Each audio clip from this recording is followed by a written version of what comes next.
भक्तजनों, माताओं, बहनों, सादर जय श्री कृष्ण। हमारे YouTube चैनल में आप सभी का बहुत बहुत स्वागत है। मैं हूं आपके साथ आचार्य धर्मेंद्र शास्त्री।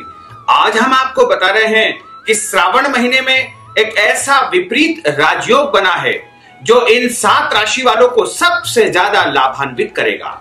यानी 7 राशियों के ऊपर भगवान महादेव की विशेष कृपा होने वाली है। तो ये कौन कौन सा राजयोग है तथा ऐसी कौन कौन सी राशियां हैं जिनको सबसे अधिक लाभ प्राप्त होना है, तो हमारे इस वीडियो को आप अंत तक जरूर देखिएगा और अधिक से अधिक लोगों को शेयर भी करिएगा। श्रावण मास जो कि सनातन पंचांग के अनुसार 5वां महीना होता है और श्रावण महीना भगवान भोले बाबा का सबसे प्रिय महीना होता है। सनातन पुराणों में लिखा हुआ है कि भोले बाबा श्रावण माह में अपनी प्रियतमा पार्वती जी के साथ में अपने ससुराल यानी पृथ्वी पर आते हैं और निरंतर 1 माह के लिए पृथ्वी पर भ्रमण करते हैं। इस दौरान इस समय भक्त उनकी आराधना करते हैं, पूजा करते हैं, उनको प्रसन्न करने के अनेक उपाय करते हैं और इस दौरान भक्त की जो भी अभिलाषाएं होती है, मन की इच्छाएं होती है, वो भोले बाबा तत्काल ही पूर्ण कर देते हैं। यानी भोले बाबा सबसे अधिक यदि प्रसन्न होते हैं तो श्रावण माह में होते हैं और श्रावण माह में यदि भक्त पूरी श्रद्धा और निष्ठा के साथ में उनका आवाहन करते हैं या उनका पूजन करते हैं तो निश्चित तौर से उसके जीवन की जो भी इच्छाएं होती है वो पूर्ण हो जाती है। श्रावण मास में भगवान भोलेनाथ को विशेष करके सोमवार के दिन पूजन अर्चन किया जाता है। इसके अलावा प्रदोष के दिन भी उनका पूजन अर्चन किया जाता है। मासिक शिवरात्रि के दिन भी उनका विशेष जो है अर्चन, पूजन या अभिषेक किया जाता है। इसके अलावा नाग पंचमी और रक्षाबंधन के दिन भी भोले बाबा का विशेष पूजन अर्चन तथा उनका विशेष जो है आराधना का पर्व इस समय मनाया जाता है। तो भोले बाबा की दुर्लभ कृपा जो है यदि आपको प्राप्त करनी है तो आप भोले बाबा को प्रत्येक दिन श्रावण के महीने में जल चढ़ाएं, बिल्व पत्र चढ़ाएं तथा उनको चावल अवश्य चढ़ाएं। और इस प्रकार यदि पूरी निष्ठा के साथ, पूरी श्रद्धा के साथ आप कोई भी वस्तु उनको समर्पित कर देंगे तो भोले बाबा आपको मन चाहा फल प्रदान करेंगे। क्योंकि श्रावण महीने में कई जो है भक्तों के द्वारा मन वांछित कामनाओं को पूर्ण किया गया है और भोले बाबा ने कई भक्तों को श्रावण के दौरान वरदान भी दिए हैं। ऐसे हमारे पुराणों में, ग्रंथों में लिखा हुआ है कि श्रावण माह में भोले बाबा को कई भक्तों के द्वारा प्रसन्न किया गया तथा उन्होंने उनको मनचाहा वरदान दे दिया। लेकिन भोले बाबा की आप यदि आराधना करते हैं तो सच्ची मन से करना चाहिए, विश्वास के साथ करना चाहिए। जब आप दृढ़ निश्चय करके और पूर्ण विश्वास के साथ उनकी आराधना करेंगे, उनका पूजन अर्चन करेंगे तो निश्चित तौर से आपके जीवन में खुशियां ही खुशियां आ जाएगी। और इस बार जो ग्रहों का संयोग बन रहा है वो लगभग जो है 558 साल के बाद में बन रहा है। यह बड़ा ही दुर्लभ और विलक्षण संयोग बन रहा है क्योंकि ग्रह गोचर की यदि हम स्थिति की बात करें तो श्रावण का जो महीना है वो इस बार सबसे खास महीना है। सबसे पहली खास बात यह है कि श्रावण महीने का शुभारंभ सोमवार के दिन से हुआ है तथा सोमवार के दिन ही सावन का महीना समाप्त होगा। इस प्रकार यह एक सबसे बड़ा और दुर्लभ संयोग है। इसके अलावा जो शुभ कार्यों के स्वामी होते हैं, जिनको हम देवगुरु बृहस्पति कहते हैं, प्रत्येक शुभ कार्यों में देवगुरु बृहस्पति का महत्वपूर्ण योगदान रहता है। देवगुरु बृहस्पति इस बार श्रावण के महीने में धनु राशि में विराजित है। इस कारण जो है विशेष लाभ इन राशियों को प्राप्त होने वाला है। और भी अन्य ग्रहों की यदि हम चर्चा करें तो सबसे पहले जो ग्रहों के राजा है सूर्यदेव की यदि हम स्थिति को देखें तो श्रावण माह में 16 जुलाई तक सूर्यदेव मिथुन राशि में है। उसके बाद कर्क राशि में प्रवेश कर जाएंगे। यानी मिथुन राशि के स्वामी बुध ग्रह है और कर्क राशि के स्वामी चंद्रमा है। बुध को हम धन धान्य का, वैभव का, समृद्धि का प्रतीक मानते हैं। वहीं चंद्रमा को हम अमृत का और स्थायित्व का कारक मानते हैं। तो चंद्रमा और बुध दोनों की राशि में ग्रहों के राजा सूर्य देव का होना यह भी एक बड़ा अद्भुत और विलक्षण संयोग है। इसके अलावा चंद्रमा की जो स्थिति है वो प्रत्येक 2.25 दिन में परिवर्तित होती रहती है। यानी प्रत्येक 2.25 दिन के बाद में चंद्रमा अगली राशि में प्रवेश कर जाता है। इसके अलावा जो नवग्रहों के सेनापति है मंगल ग्रह, वो इस दौरान मीन राशि में विराजित रहेंगे। मीन राशि के स्वामी स्वयं देवगुरु बृहस्पति है, जो कि इस समय अपनी स्वराशि धनु राशि में विराजित है। वहीं बुध ग्रह, जिनको हम वैभव का प्रतीक मानते हैं, आर्थिक समृद्धि का कारक मानते हैं, तथा बुध को संतान से संबंधित ग्रह भी माना जाता है। इसके अलावा बुद्धि और ज्ञान का प्रतीक भी बुध ग्रह को माना जाता है। बुध ग्रह इस दौरान अपनी स्वराशि मिथुन राशि में विराजित रहेंगे। वहीं देवगुरु बृहस्पति, जो कि स्वराशि धनु राशि में इस दौरान विचरण कर रहे हैं, तथा शुक्र ग्रह वो भी स्वराशि वृषभ राशि में है, और शनिदेव जो कि अपनी स्वयं की राशि मकर राशि में विराजित है, और राहु ग्रह जो कि मिथुन राशि में है, और केतु ग्रह धनु राशि में है। इस प्रकार जो 9 ग्रह की स्थिति बन रही है, यानी सभी अपनी अपनी जगह पर पावरफुल स्थिति में है। इसके साथ ही गुरु, शनि, राहु, केतु और बुध, ये लगभग 5 ग्रह जो है वक्री अवस्था में रहेंगे। हालांकि बुध तो जो है कुछ समय के बाद में मार्गी हो जाएंगे, लेकिन 4 ग्रह तो निरंतर वक्री अवस्था में रहेंगे। वक्री का अर्थ होता है पीछे की तरफ जाने वाले, और पीछे की तरफ जब कोई ग्रह जाते हैं तो वह कई बार जो है ऐसी स्थिति बना देते हैं कि वो नुकसान भी देते हैं, लेकिन कई बार जो है वक्री ग्रह विपरीत राजयोग निर्मित कर देते हैं। क्योंकि इस बार ऐसा कुछ संयोग बना है कि शनि, राहु और केतु 3 पाप ग्रह वक्री स्थिति में है, तथा 2 शुभ ग्रह बुध और गुरु भी वक्री स्थिति में है। इस प्रकार जो है पाप ग्रह का बोलबाला अधिक है, यानी 3 पाप ग्रह वक्री स्थिति में है। क्योंकि जो पाप ग्रह होते हैं वो जब वक्री होते हैं तो विपरीत राजयोग बनाते हैं, और इस विपरीत राजयोग के कारण जो है सबसे अधिक फायदा होगा इन 7 राशि वालों को।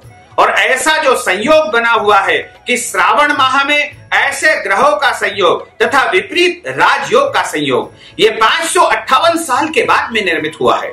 इसके पहले यह संयोग 1462 में बना था। उस समय जब श्रावण माह आया था तब भी यह ग्रह ऐसी स्थिति में विराजित थे, और इस कारण जो है भगवान भोलेनाथ अत्यधिक प्रसन्न अवस्था में रहेंगे। क्योंकि हमने पुराणों धर्म ग्रंथों में यह सुना है और पढ़ा है कि सारे दैत्य लोग जब देवताओं के साथ में जो है मिलकर के जो है युद्ध करते थे या लड़ाई झगड़ा होता था, तो दैत्य अपनी शक्ति को बढ़ाने के लिए, अपने पावर को बढ़ाने के लिए भगवान भोले बाबा की शरण में जाते थे, तथा उनकी तपस्या करते थे, आराधना करते थे, उनको प्रसन्न करते थे। और सबसे जल्दी यदि कोई देवता प्रसन्न होते हैं तो वो भोले बाबा होते हैं। तो इस तरह जो है इस श्रावण माह में पाप ग्रहों की वक्री स्थिति है, और पाप ग्रह जो कि भोले बाबा को अपना इष्ट मानते हैं, अपना स्वामी मानते हैं। शनि भी अब भोले बाबा को अपने गुरु मानते हैं, शिव जी को, तथा राहु केतु भी भगवान शंकर जी को अपना देवता मानते हैं। इसी प्रकार इन तीनों ग्रह का बोलबाला अधिक है। इस कारण विपरीत राजयोग श्रावण के महीने में निर्मित हो रहा है, और यह विपरीत राजयोग जो है कई प्रकार से लाभ देने वाला है।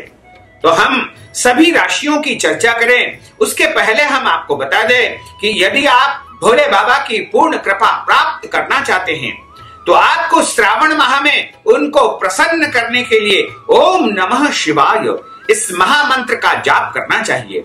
जितना अधिक से अधिक आप जाप करेंगे उतना ही अधिक फल आपको प्राप्त हो सकेगा, क्योंकि भोले बाबा की सर्वोत्तम कृपा प्राप्त करने का यदि कोई दुर्लभ उपाय है तो वो भोले बाबा का मंत्र जाप ओम नमः शिवाय, इसे पंचाक्षर महामंत्र कहा गया है। इस मंत्र का सुबह शाम दोपहर जब भी आपके पास समय हो तब आप इस मंत्र का जरूर जाप करें।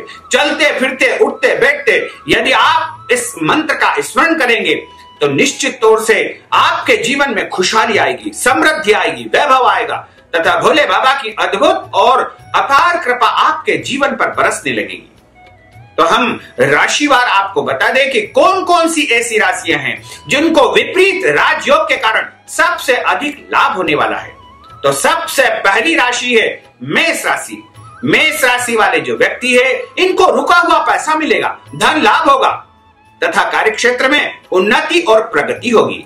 इसके साथ ही मेष राशि वाले जो व्यक्ति है, इनके नए काम शुरू हो सकते हैं। रुके हुए काम भी इनके अभी जो श्रावण माह है उसमें जो है प्रारंभ हो जाएंगे। इसके अलावा घर परिवार में मांगलिक कार्यक्रम की भी योजना बनेगी, यानी इनके विवाह का यदि अभी तक अवसर नहीं आया है या फिर इनके जो है प्रेम विवाह में किसी प्रकार की कोई रुकावटें उत्पन्न हो रही है तो वो समाप्त हो जाएगी। यदि ये संतान की इच्छा रखते हैं तो वो भी पूर्ण हो जाएगी। यदि व्यापार व्यवसाय में ये कोई कार्य शुरू करना चाहते हैं तो उसमें भी अच्छा लाभ इनको मिलेगा। इसके बाद दूसरी राशि है वृषभ राशि। वृषभ राशि वालों को इस विपरीत राजयोग के कारण कई प्रकार के सुख प्राप्त होंगे, यानी भौतिक सुख सुविधाओं की वृद्धि होगी। जैसे इनका मकान यदि अभी तक नहीं बन पाया है या अपने खुद के मकान की इच्छा कर रहे हैं तो इनका खुद का मकान बन जाएगा या नए घर में प्रवेश भी कर सकते हैं। इसके अलावा नया वाहन इनको प्राप्त हो सकता है और भी अनेक भौतिक सुख सुविधाएं इनको प्राप्त होने वाली है। विवाह का अवसर भी इनको प्राप्त हो सकता है। इसके अलावा जो तीसरी और अगली राशि रहेगी वो सिंह राशि रहेगी। सिंह राशि वाले व्यक्तियों को इस विपरीत राजयोग के कारण पद प्राप्ति का सर्वोत्तम योग बन रहा है, यानी इनको नई नौकरी मिल सकती है या नौकरी में है तो वहां पर नया पद इनको मिल सकता है या इनकी आमदनी बढ़ सकती है और राजकीय क्षेत्र में, शासकीय क्षेत्र में कोई मान सम्मान या प्रतिष्ठापूर्ण पद इनको प्राप्त होने वाला है। और इसके बाद जो अगली राशि है वो कन्या राशि है। कन्या राशि वालों को इस विपरीत राजयोग के कारण शुभ कार्यों को करने का अवसर प्राप्त होगा। यदि उनके घर में किसी भी प्रकार का कोई शुभ कार्य नहीं हो पा रहा है, जैसे संतान का विवाह नहीं हो पा रहा है या संतान की प्राप्ति नहीं हो पा रही है या फिर और कोई काम है जो बहुत दिनों से अटका हुआ है, रुका हुआ है, तो वह भी इस दौरान होने लगेगा। यानी इस विपरीत राजयोग से कन्या राशि वालों को भी अच्छा फायदा होने वाला है। इसके बाद जो अगली राशि है वो है तुला राशि। तुला राशि वालों के अटके हुए काम पूरे हो जाएंगे या फिर नए काम भी शुरू होने सकते हैं। इसके अलावा तुला राशि वालों को नई नौकरी, नया व्यापार, नया रोजगार शुरू करने का अवसर प्राप्त होगा और जो काम इनके द्वारा पिछले दिनों किए जा चुके हैं उसके भी अच्छे परिणाम तुला राशि वालों को देखने को मिलेंगे। और इसके साथ ही इनके विवाह का सुअवसर आ सकता है। यदि विवाह हो चुका है और अभी तक संतान प्राप्ति नहीं हो पाई है तो इनकी संतान प्राप्ति का भी उत्तम योग इस ग्रह योग के कारण होने वाला है। इसके अलावा इनका रुका हुआ पैसा मिलने लगेगा तथा इनके घर परिवार में कोई नए काम की योजना बनने वाली है या नया सामान खरीदने का भी ये जो है योग बना सकते हैं। इसके अलावा जो अगली राशि आ रही है वो है धनु राशि। धनु राशि वाले जो व्यक्ति है उनको इस विपरीत राजयोग के कारण मान सम्मान मिलेगा, प्रतिष्ठा मिलेगी, यश मिलेगा तथा नए काम शुरू करने का अवसर मिलेगा। प्रचुर मात्रा में धन लाभ का अच्छा संयोग उनके लिए बना हुआ है। इसके अलावा कार्यक्षेत्र में एक नई उपलब्धि इनको प्राप्त हो सकती है और भी ऐसे कई कार्य इनके जीवन में शुरू हो सकते हैं जिससे इनको अच्छा फायदा हो सकता है। और उसके बाद जो अगली राशि आ रही है वो है कुंभ राशि। कुंभ राशि वाले जो व्यक्ति है उनको अपार धन की प्राप्ति होने वाली है, रुका हुआ पैसा मिलने वाला है। इसके अलावा इनको जो है अचानक आश्चर्यजनक तरीके से कोई न कोई लाभ मिल सकता है। किसी बुजुर्ग व्यक्ति से या किसी रिश्तेदार की संपत्ति का भी इनको प्राप्त होने का योग बन रहा है। इसके अलावा संतान प्राप्ति का भी इनके लिए संयोग अच्छा बना हुआ है तथा इस दौरान कोई ऐसी खुशखबरी इनके घर परिवार में प्राप्त होगी जिससे परिवार में खुशी आ जाएगी। इसके अलावा इनके जो है नौकरी में, कार्यक्षेत्र में अभी तक जो रुकावटें उत्पन्न हो रही थी वो लगभग समाप्त हो जाएगी तथा इस विपरीत राजयोग के कारण इनको अच्छा फायदा होने वाला है। और यह जो ग्रह संयोग है वो 6 जुलाई से लेकर के 3 अगस्त के बीच में जो है घटित होगा और इस दौरान कभी भी किसी भी समय इनको ये सारी खुशियां प्राप्त हो सकती है। तो ये जो 7 राशि वाले हैं इनको सबसे अधिक लाभ प्राप्त हो सकता है। और यदि आप भोलेनाथ की विशेष कृपा को प्राप्त करना चाहते हैं तो आपको भोले बाबा के मंदिर में शाम के समय श्रावण के महीने में शुद्ध घी के दीपक का जो है अर्पण करना चाहिए। जो व्यक्ति गाय के घी का दीपक काले शिवलिंग के पास में श्रावण के महीने में शाम के समय जला देता है, उसके जीवन की समस्त इच्छाएं परिपूर्ण हो जाती है। उसके जीवन में कभी भी कोई कमी नहीं आती है, क्योंकि भोले बाबा एक ऐसे देवता है जो सबसे जल्दी प्रसन्न होते हैं। और देवताओं के जो धनाध्यक्ष है, जिन्हें हम कुबेर कहते हैं, जो कि देवलोक के कोषाध्यक्ष है, उनको कोषाध्यक्ष का जो पद है वो भोले बाबा की कृपा से ही प्राप्त हुआ है। इसीलिए भोले बाबा को कुबेर भंडारी भी कहा गया है। इसलिए जो भक्त सच्चे मन से और सच्ची भावना के साथ में, पूरे विश्वास के साथ में भोले बाबा की आराधना करता है, पूजा करता है तथा इनके निमित्त उपाय करता है, उसके जीवन की समस्त कामनाएं पूर्ण हो जाती है और उसके जीवन में उसको शिक्षा, नौकरी, व्यापार, संतान या फिर जो जो भी इच्छाएं होती है वह सब पूर्ण हो जाती है। क्योंकि भोले बाबा से आप जो भी सच्चे मन से मांगोगे जरूर आपकी कामनाओं को पूर्ण कर देंगे। हमें पूर्ण विश्वास है कि यदि आप भोले बाबा की सच्चे मन से जो है आराधना करोगे, उपाय करोगे, उनका अभिषेक करोगे, यदि आपके पास में कुछ नहीं है तो आप केवल एक लोटा जल और एक मुट्ठी चावल गीले करके भोले बाबा के ऊपर चढ़ा दीजिएगा, तो निश्चित तौर से आपके जीवन में आप जो मांगोगे वो सब आपको प्राप्त हो जाएगा और सारे जीवन के कष्ट और संकट तत्काल ही समाप्त हो जाएंगे। तो भक्तजनों, माताओं, बहनों, हमने जो ज्ञानवर्धक जानकारी आपको दी है उसको आप अधिक से अधिक लोगों को शेयर करिएगा, लाइक करिएगा, कमेंट करिएगा और यदि अभी तक आपने सब्सक्राइब नहीं किया है तो अभी और इसी समय सब्सक्राइब अवश्य कर लीजिए। आपको और आपके परिवार को सादर जय श्री कृष्ण, सादर धन्यवाद।